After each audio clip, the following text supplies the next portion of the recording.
Soal ini dari tahun ke tahun selalu keluar, tapi masih banyak yang terkecoh dengan soal ini. Padahal soalnya gampang banget. Apakah karena sepele atau karena memang soal ini sebetulnya susah? Penasaran soal apakah yang katanya gampang tapi banyak orang yang kekecoh? Ini dia, simak videonya.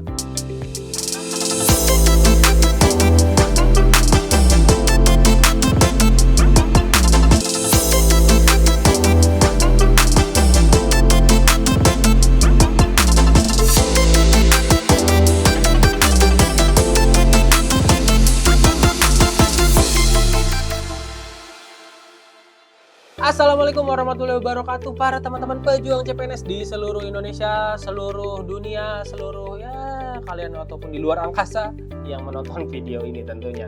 Nah, apa kabar teman-teman semua? Semoga diberi kelancaran dalam prosesnya. Yang mau tes CPNS tahun ini atau tahun depan atau yang tahun sebelumnya udah pernah tes tapi gagal dan mau nyoba lagi, boleh banget tonton video ini. Karena di sini kita bakal bahas bersama saya Harun Al-Aziz. Kita akan bahas hari ini soal yang menurut orang katanya sih gampang, tapi banyak orang yang gak lolos dan bingung ketika jawab soal-soal kayak gini. Bahkan mereka bilang, kayaknya saya gak lolos gara-gara materi soal ini deh, saya terlalu ngeremehin. Nah, kira-kira soal apa sih? Udah mulai penasaran atau kalian udah tahu apakah soal ini? Langsung aja kita bahas soalnya. Let's go! Nah, langsung aja. Nomor 1, ada kata militan. Apakah sinonim dari kata militan? Nah, apa ya jawabannya ya? Ada yang bisa jawab? Oke, kata militan. Militan itu didefinisikan dalam Kamus Besar Bahasa Indonesia sebagai sesuatu yang menggebu-gebu, sesuatu yang bersemangat, sesuatu yang menggelora, apalagi. Ya mirip-mirip seperti itulah. Nah, untuk itu, maka jawaban yang paling tepat adalah yang C, agresif. Kenapa? Coba kita cocokkan. Kata militan itu, apa? Kata militan itu dijadikan sebuah kalimat misalnya. Seorang TNI membela negara Indonesia dengan sangat militan. Nah, dengan sangat militan, seseorang mempertahankan wilayahnya dari para penjajah. Nah, berarti jawaban yang paling tepat adalah yang C, agresif. Kalau yang lain kan ya nggak nyambung, dengan sangat anti penindasan, masa kayak gitu, dengan sangat ideologi, dengan sangat penggolongan. Nah, kalau dengan sangat brutal, kenapa nggak yang D, Kak? Jawabannya, kenapa nggak brutal? Padahal kan sesuatu yang menggebu-gebu, sesuatu yang bersemangat gitu. Brutal kan sesuatu yang menggebu-gebu, Kak. Betul. Tapi militan itu sesuatu yang definisinya atau konotasinya, maknanya itu positif. Ya, contoh di kalimat tadi, seorang TNI mempertahankan wilayah kedaulatan negara Republik Indonesia dengan sangat militan. Nah, berarti kan dengan sangat penuh semangat gitu. Itu kan maknanya positif ya, bukan menjelekan. Sedangkan kalau misalnya brutal, kita jadiin kalimat seseorang itu seseorang itu berkelahi dengan orang lain secara brutal. Nah, berarti kan sesuatu yang sangat konotasinya atau maknanya itu negatif banget. Sedangkan agresif juga negatif, Kak. Nah, binatang itu sangat agresif. Wah, berarti kan buas ya atau gimana? Tapi agresif juga punya konotasi positif. Contoh, Lionel Messi menggiring bola dari belakang sampai depan gawang musuh. Nah, striker itu mencetak gol dengan sangat agresif. Nah, itu kan bentuk sebuah pujian. Agresif itu kata lain untuk sesuatu yang sangat menakjubkan gitu. Jadi jawabannya adalah yang C, karena agresif juga bisa didefinisikan sebagai sesuatu yang bersemangat gitu, menggelora juga, mirip-mirip seperti itu dan konotasinya atau maknanya positif. Maka jawaban yang tepat adalah yang C. Next. Soal nomor 2, ada kata mobilitas. Ya, harusnya sih kalian sering dengar kata mobilitas. Apa sih mobilitas? Ada yang tahu? Ya, seorang tim SAR membantu mobilisasi penduduk dari daerah rawan bencana misalnya. Ah, berarti mobilitas, mobiliter, apa ya? Kira-kira mobilitas, ada yang tahu? Nah, dalam Kamus Besar Bahasa Indonesia, mobilitas itu didefinisikan sebagai perpindahan sesuatu dari satu tempat ke tempat yang lain. atau pergerakan sesuatu. Nah, kalau perpindahan ya berarti berhubungan dengan gerak. Jawaban yang paling tepat ya kalian bisa lihat sendiri. Ada pilihan yang D, gerak. Loh kak, kenapa nggak yang C, dinamika? Kan kata-katanya lebih keren dan mirip-mirip juga. Nah, perbedaan antara mobilitas dan dinamika itu, kalau mobilitas itu perpindahan dari satu tempat ke tempat lain. Kalau perpindahan itu, nih perhatikan ya. Kalau perpindahan itu, saya berada di kiri nih sekarang. Saya pindah ke kanan.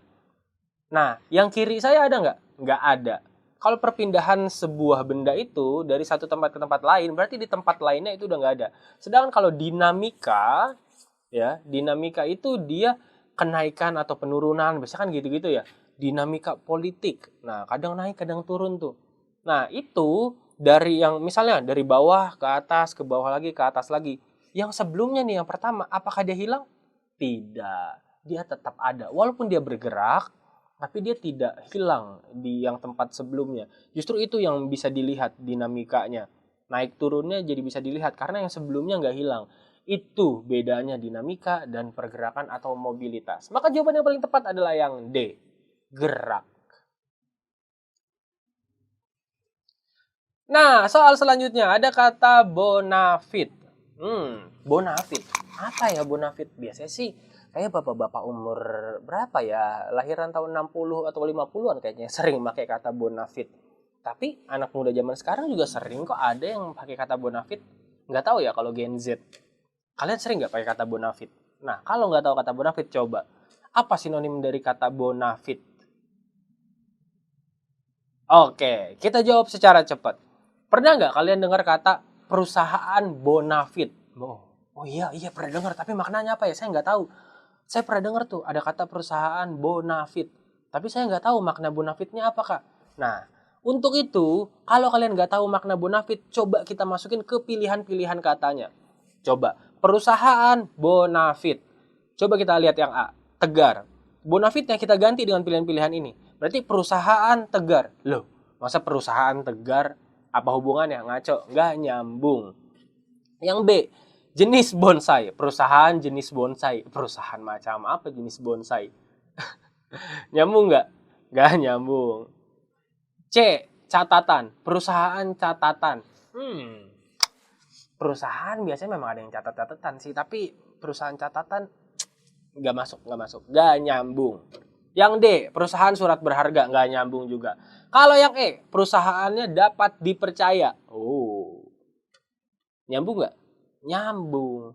Bonafit itu dalam Kamus Besar Bahasa Indonesia didefinisikan sebagai sesuatu yang mempunyai kredibilitas atau bisa dipercaya. Nah, maka kalau kita sambungin ke yang tadi perusahaan bonafit, berarti perusahaan yang dapat dipercaya. Gitu guys cara jawabnya. Jadi kalau kalian nggak tahu kata bonafit, kalian bisa sambungin.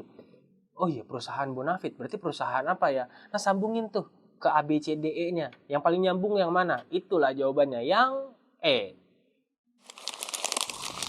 Tunggu dulu. Sebelum kita lanjut ke soal selanjutnya, saya mau infoin buat kalian. Kalau kalian masih ada yang bingung, masih ada yang resah, aduh kak, saya mau nanya ini, saya mau nanya itu, boleh banget kok kita jawab satu persatu nanti. Atau kalian mau lebih intens, kalian boleh banget join grup WhatsApp kita nih di sini nih. Nah, di grup WhatsApp kita ini kalian bisa tanya jawab secara langsung sama kakak-kakaknya, sama saya atau kakak-kakak yang lain soal TWK, TU atau soal-soal yang lainnya boleh banget. Atau kalian mau nanya soal tesnya kayak gimana kak, kira-kira nanti apa aja yang perlu dipersiapin, itu di grup juga ada nanti terkait informasi, tips and trick, lalu apalagi ya relasi kalian sama pejuang CPNS bisa ketemu nanti di seluruh Indonesia gitu-gitu. Nah, dan yang pasti semua fasilitas itu bisa kalian dapetin secara gratis, Rp0. Kalian nggak perlu ngeluarin biaya apapun kayak biaya pendaftaran masuk grup atau apapun, nggak perlu. Cuma masuk grup secara gratis kalian bisa dapetin semua fasilitas itu. Jadi tunggu apa lagi? Join grup WhatsApp-nya di sini. Nomor selanjutnya ini soal gampang banget sih harusnya. Ada kata ciri, ya ciri khas, ciri khusus. Nah, berarti ciri itu sinonimnya apa sih? Ada yang tahu? Hati-hati kekecoh. Nah, untuk jawab soal kayak gini ya, coba kita sambungin lagi ya. Ada kata ciri khas misalnya gitu ya. Berarti cirinya kita ganti nih dengan pilihan-pilihan ini. Berarti watak khas. Kira-kira bisa ditentukan dengan kayak gitu doang? Wah, kayaknya susah nih, Kak. Coba kita bikin jadi satu kalimat. Seseorang itu memiliki ciri khas secara fisik, yaitu berambut panjang, bergigi putih, bertubuh tinggi. Nah, berarti kalau kata cirinya kita ubah menjadi seseorang itu memiliki watak khas, yaitu berambut panjang, secara fisik berambut panjang, bergigi putih, dan berbadan tinggi. Nyambung nggak? Watak masa fisiknya kayak gitu? Nggak nyambung. Salah. Yang B, jiwa. Seseorang itu memiliki jiwa fisik yang ya nggak nyambung juga. Yang C, tabiat. Tabiat itu apa? Betul sekali. Kebiasaan. Tabiat seseorang. Nah, kebiasaan seseorang. Nah, kalau gitu dia nyambung nggak sama ciri? Nggak nyambung. Misalnya seseorang itu memiliki tabiat khusus secara fisik, yaitu berambut panjang, memiliki putih, berbadan tinggi. Ya, mirip-mirip sih tapi kurang pas. Kalau yang D misalnya, seseorang itu memiliki karakteristik secara fisik, yaitu karakteristik khusus secara fisik, yaitu berambut panjang, berbadan tinggi, bla bla bla bla bla. Nyambung nggak? Nyambung. Yang kalau akhlak, ya nggak nyambung. Kalian sambungin aja, coba masukin kalimat. Jawaban yang paling tepat adalah yang D, karakteristik. Gimana? Gampang kan? Nah, ini soal yang mungkin kalian bisa terkecoh. Padahal kalian bisa jawab ini dengan sangat gampang. Ayo, ada kata kleptofobia. Apakah arti kleptofobia dan apakah kalian tahu klepto? Apa klepto? Nah, untuk jawab soal kayak gini, kalian jangan fokus pada kleptonya. Kalau kalian nggak tahu klepto, mungkin banyak dari kalian yang nggak bakal tahu klepto itu apa. Walaupun sebenarnya klepto itu gampang banget kalau kalian tahu. Tapi, yang paling banyak kalian tahu, mungkin sebagian besar dari kalian tahu, adalah kata ada fobia di belakangnya. Kleptofobia. Nah, kata fobia pasti tahu dong. Misalnya seseorang itu memiliki fobia terhadap laba-laba. Oh, berarti orang itu takut sama laba-laba. Nah, berarti fobia itu didefinisikan sebagai rasa takut. Kita lihat pilihannya, A, B, C, D, dan E. Yang mana yang ada kata takut? Betul sekali, yang A, takut kecurian. Dan memang klepto itu didefinisikan sebagai pencurian. Jadi kleptofobia itu orang-orang yang takut terhadap pencurian. Gitu, gampang banget kan jawab soal kayak gini tuh. Jadi langsung kalian tahu kata fobia, ya udah cuma A doang ada kata takut, kalau yang lain kan nggak ada tuh. Nah, gitu cara jawabnya. Tanpa kalian tahu arti katanya, kalian bisa jawab soal-soal kayak gini. Dan kalau kalian nggak nonton video ini, mungkin kalian nggak bakal tahu cara jawabnya kayak gimana. Gimana? Pembahasan soal kita hari ini gampang banget kan? Kalian yang sebelumnya nggak tahu, ternyata sekarang bisa jadi tahu. Kalian yang sebelumnya saya kalau ngerjain sinonim ya yang saya tahu doang artinya. Sekarang kalian bisa tahu caranya. Tanpa tahu makna dari katanya ternyata kita bisa tahu ya jawabannya apa lewat cara-cara yang udah saya sampaikan tadi. Nah, terbantu banget gak sih dengan pembahasan-pembahasan soal kita? Kalau kalian masih penasaran juga sama soal-soal lainnya, boleh banget pantengin terus channel kita dengan cara subscribe channel kita, karena kita akan upload setiap hari video-video kita. Kita bakal banyak pembahasan soal lainnya, jenis-jenis soal yang lain atau soal-soal yang mirip-mirip tapi cara jawabnya beda. Nah, kalian harus banget pantengin channel kita karena tiap hari kita bakal upload. Nah, kalau kalian juga yang masih penasaran, masih bingung, masih ada yang ganjel, boleh banget komen di kolom komentar apa pertanyaan yang misalnya kalian lagi ngerjain soal nih. Kak, jawab soal kayak gini gimana ya? Aku bingung banget, udah mentok banget, butuh banget. Boleh tulis di kolom komentar, nanti kita jawabin satu-satu. Nah, kalau kalian juga masih ngerasa, aduh Kak, kurang kalau di kolom komentar doang, aku butuh penjelasan yang lebih intens, boleh banget. Nanti bisa komunikasi sama kakak-kakak di sini dengan saya atau kakak-kakak yang lainnya. Kalian boleh banget join grup WhatsApp kita di sini. Dengan join grup WhatsApp kita, kalian bisa nanya-nanya langsung ke saya ataupun kakak-kakak yang lain. Kalian juga selain bisa nanya-nanya langsung secara intens nih, apa kesulitan kalian, kendala kalian juga bisa dapat tips and trick, dapat informasi, dapat trik cepat dapat relasi juga sesama pejuang CPNS di seluruh Indonesia, Bima Sakti, Galaksi, apapun itu segala macam namanya, kalian bisa ketemu di situ. Dan yang pasti kalian masuk grup WhatsApp kita itu gratis, 0 rupiah, tanpa dipungut 1 rupiah pun kalian bisa masuk grup WhatsApp kita. Nggak ada ruginya kalau kalian masuk dan kalian nggak ngapa-ngapain pun ya udah, ya kan? Jadi langsung aja join grup WhatsApp kita, nggak pakai lama. Oke? Jangan lupa bantu kita dengan cara like, komen, dan subscribe. Sekian pembahasan soal kita hari ini. Tunggu pembahasan soal kita selanjutnya. Pantengin terus channel kita. Saya pamit, Harun Al Aziz hari ini undur diri. Assalamualaikum warahmatullahi wabarakatuh. See you guys.